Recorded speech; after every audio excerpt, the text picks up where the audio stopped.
Hi there, welcome to a new tutorial. In this video I'll present you splits mod menu for Fortnite. As you see here, we can activate aimbot, super slow mode, wallhack, god mode, super fast mode, nuke, invisible, color corrector, and moon jump to surprise your opponents. This hack works. Today is 1st July 2018. Let's see it in action. I'm playing on my PC, but they also have versions for Xbox and PS4.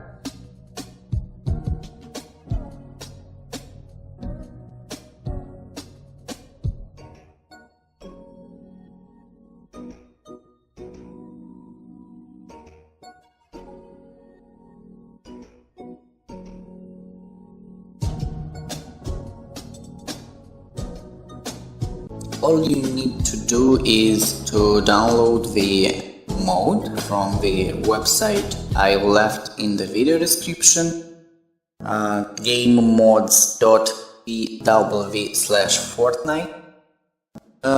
Choose your gaming platform, PC, PS4 or Xbox.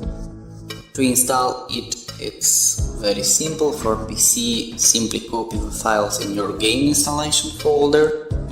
Make sure your game is not running while doing this. For other systems, just copy the file on a USB stick and run it on your PS4 or Xbox. Simple, isn't it? Thanks for watching, guys. Have a nice day. Don't forget, the link is in the video description.